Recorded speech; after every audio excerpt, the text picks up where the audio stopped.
आज की क्लास में हम देखेंगे सीआरपीसी में चैप्टर 9 जो बताता है पत्नी, संतान और माता पिता के भरण पोषण के लिए आदेश।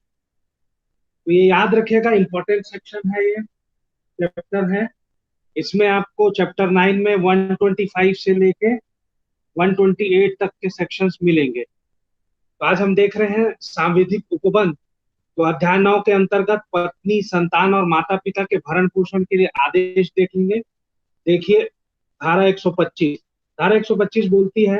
कि पत्नी, संतान और माता पिता के भरण पोषण के लिए आदेश। उपधारा 1, धारा 125, यदि पर्याप्त साधनों वाला कोई व्यक्ति का अपनी पत्नी का जो अपना भरण पोषण करने में असमर्थ है, तो ध्यान दीजिएगा, अपनी पत्नी का, और वो पत्नी कैसी होनी चाहिए? जो अपना भरण पोषण करने में असमर्थ है। ख, अपनी धर्मज या अधर्मज अवयस्क संतान का। तो यहाँ पे जो संतानें हैं वो धर्मज और अधर्मज दोनों होंगी, चाहे वो विवाहित हो या न हो, जो अपना भरण पोषण करने में असमर्थ है। तो यहाँ पे भी जो अनिवार्यता है वो है भरण पोषण में असमर्थता। या ग, अपनी धर्मज या अधर्मज संतान का जो विवाहित पुत्री नहीं है, जिसने वयस्कता प्राप्त कर ली है, जहां ऐसी संतान किसी शारीरिक या मानसिक असामान्यता या क्षति के कारण अपना भरण पोषण करने में असमर्थ है। हाँ, अपने माता या पिता का जो अपना भरण पोषण करने में असमर्थ है। तो भरण पोषण करने में उपेक्षा करता है या भरण पोषण करने से इनकार करता है, तो प्रथम वर्ग मजिस्ट्रेट, तो जुडिशियल मजिस्ट्रेट फर्स्ट क्लास, ऐसी उपेक्षा या इनकार से साबित हो जाने पर ऐसे व्यक्ति को यह निर्देश दे सकता है कि वह अपनी पत्नी या ऐसी संतान, पिता या माता के भरण पोषण के लिए ऐसी मासिक दर पर, जिसे मजिस्ट्रेट ठीक समझे, मासिक भत्ता दे, और उस भत्ते का संदाय ऐसे व्यक्ति को करे जिसको संदाय करने का मजिस्ट्रेट समय समय पर निर्देश देता है। परंतु का खंड देखेगा कि परंतु मजिस्ट्रेट खंड ख में निर्दिष्ट अवयस्क पुत्री के पिता को निर्देश दे सकता है कि वह उस समय तक ऐसा भत्ता दे जब तक वह वयस्क नहीं हो जाती है, यदि मजिस्ट्रेट का समाधान हो जाता है कि ऐसी अवयस्क पुत्री के, यदि वह विवाहित हो, पति के पास पर्याप्त साधन नहीं है। परंतु यह और कि मजिस्ट्रेट इस धारा के अधीन भरण पोषण के लिए मासिक भत्ते के संबंध में कार्यवाही के लंबित रहने के दौरान ऐसे व्यक्ति को आदेश दे सकता है कि वह अपनी पत्नी या ऐसी संतान, पिता या माता के अंतरिम भरण पोषण के लिए मासिक भत्ता और ऐसी कार्यवाही का व्यय दे जिससे मजिस्ट्रेट उचित समझे, और ऐसे व्यक्ति को उसका संदाय करे जिसको संदाय करने के लिए मजिस्ट्रेट समय समय पर निर्देश दे। परंतु यह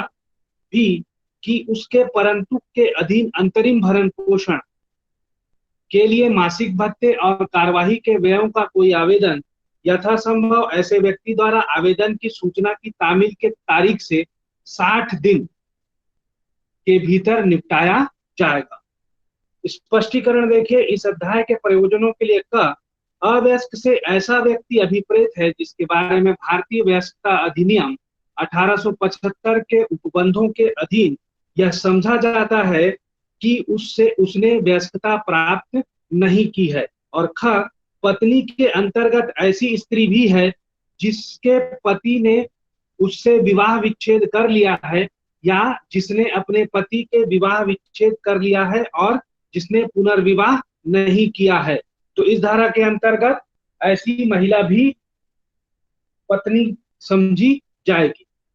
अब उपधारा 2, भरण पोषण या अंतरिम भरण पोषण के लिए ऐसा कोई भत्ता और कार्यवाही के लिए व्यय आदेश की तारीख से, या यदि ऐसा आदेश दिया जाता है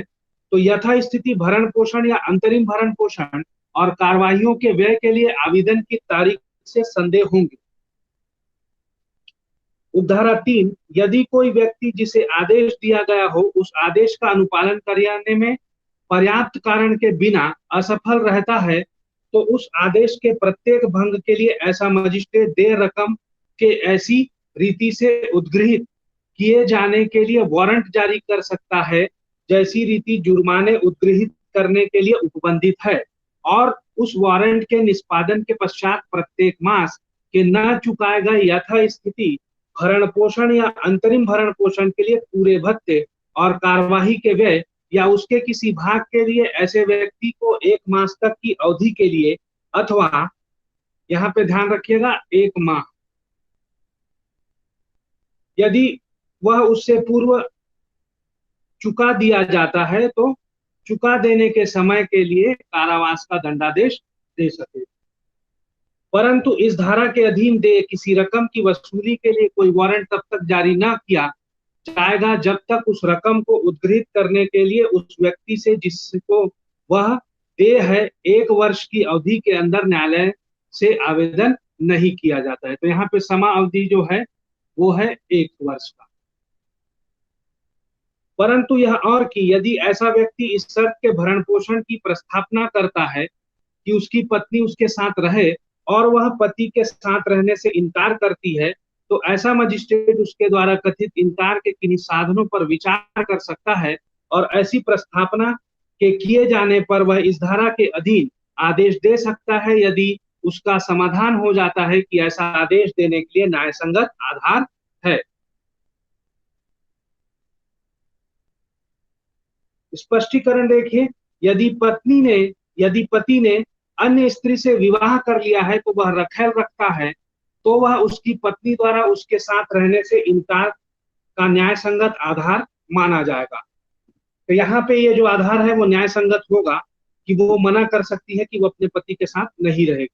उपधारा 4, कोई पत्नी अपने पति से इस आधार के अधीन यथास्थिति भरण पोषण या अंतरिम भरण पोषण के लिए भत्ता और कार्यवाही के व्यय प्राप्त करने की हकदार न होगी यदि वह जारता की दशा में रह रही है, अथवा यदि वह पर्याप्त कारण के बिना अपने पति के साथ रहने से इनकार करती है, अथवा यदि वे पारस्परिक सहमति से पृथक रह रहे हैं। उपधारा 5, मजिस्ट्रेट यह साबित होने पर आदेश को रद्द कर सकता है कि कोई पत्नी जिसके पक्ष में इस धारा के अधीन आदेश दिया गया है जारता की दशा में रह रही है, अथवा पर्याप्त कारण के बिना अपने पति के साथ रहने से इनकार करती है, अथवा वे पारस्परिक सहमति से पृथक रह रहे हैं। अब देखते हैं धारा 126 प्रक्रिया। तो उपधारा 1, किसी व्यक्ति के विरुद्ध धारा 125 के अधीन कार्यवाही किसी ऐसे जिले में की जा सकती है जहां वह है अथवा जहां वह या उसकी पत्नी निवास करती है, और जहां उसने अंतिम बार यथास्थिति अपनी पत्नी के साथ या धर्मज संतान की माता पिता के साथ निवास किया है। उपधारा 2, ऐसी कार्यवाही में सब साक्ष्य ऐसे व्यक्ति की उपस्थिति में जिसके विरुद्ध भरण पोषण के लिए संदाय का आदेश देने की प्रस्थापना है, अथवा जब उसकी व्यक्तिगत हाजिरी से अभिमुक्ति दे दी गई है तब उसके प्लीडर की उपस्थिति में लिया जाएगा और उस रीति से अभिलिखित किया जाएगा जो सम्मन मामलों के लिए विहित हो। परंतु यदि मजिस्ट्रेट का समाधान हो जाए कि ऐसा व्यक्ति जिसके विरुद्ध भरण पोषण के लिए संदाय का आदेश देने की प्रस्थापना है तामील से जानबूझकर बच रहा है, अथवा न्यायालय में हाजिर होने में जानबूझकर उपेक्षा कर रहा है, तो मजिस्ट्रेट मामले को एक पक्षीय रूप से सुनने और अवधारण करने के लिए अग्रसर हो सकता है, और ऐसे दिया गया कोई आदेश उसकी तारीख से 3 मास के अंदर दिए गए आवेदन पर दर्शित अच्छे कारण से निबंधनों के अधीन, जिनके अंतर्गत विरोधी पक्षकार को खर्चे के संदाय के बारे में ऐसे निबंधन भी है जो मजिस्ट्रेट न्यायोचित और उचित समझे अपास्त किया जाएगा। उपधारा 3, धारा 125 के अधीन आवेदनों पर कार्यवाही करने के लिए न्यायालय को शक्ति होगी कि वह खर्चों के बारे में ऐसा आदेश दे सके जो न्याय संगत है। धारा 137 भत्ते में परिवर्तन। तो उपधारा 1, धारा 125 के अधीन भरण पोषण या अंतरिम भरण पोषण के लिए मासिक भत्ता पाने वाले या यथास्थिति अपनी पत्नी, संतान, माता पिता को भरण पोषण या अंतरिम भरण पोषण के मासिक भत्ता देने के लिए उसी धारा के अधीन आदिष्ट किसी व्यक्ति की परिस्थितियों में तब्दीली साबित हो जाने पर मजिस्ट्रेट यथास्थिति भरण पोषण या अंतरिम भरण पोषण के लिए भत्ते में ऐसा परिवर्तन कर सकता है जो वह ठीक समझे।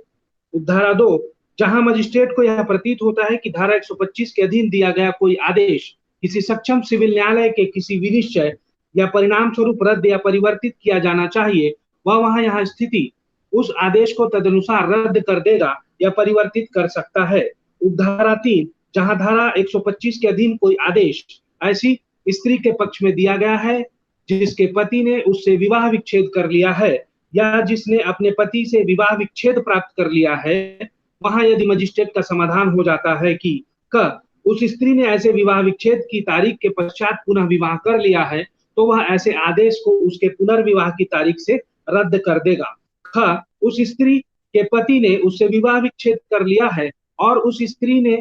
उक्त आदेश के पूर्व या पश्चात वह पूरी धनराशि प्राप्त कर ली है, तो पक्षकार को लागू किसी रूढ़िजन्य या स्ववीय विधि के अधीन ऐसे विवाह विच्छेद पर देय थी, तो वह उसे आदेश ऐसे आदेश को क उस दशा में जिसमें ऐसी धनराशि ऐसे आदेश से पूर्व दे दी गई थी, उस आदेश के दिए जाने की तारीख से रद्द कर देगा। और किसी अन्य दशा में उस अवधि की यदि कोई हो जिसके लिए पति द्वारा उस स्त्री को वास्तव में भरण पोषण दिया गया है, समाप्ति की तारीख से रद्द कर देगा।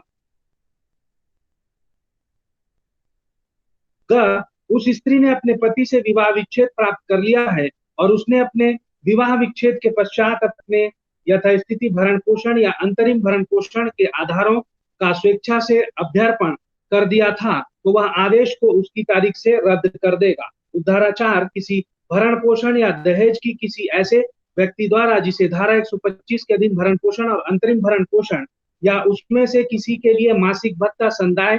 किए जाने का आदेश दिया गया है, वसूली के लिए डिक्री करने के समय सिविल न्यायालय में उस राशि की भी गणना करेगा जो ऐसे आदेश के अनुसरण में यथास्थिति भरण पोषण या अंतरिम भरण पोषण या उनमें से किसी के लिए मासिक भत्ते के रूप में उस व्यक्ति को संदाय की जा चुकी है या उस व्यक्ति द्वारा वसूली की जा चुकी है।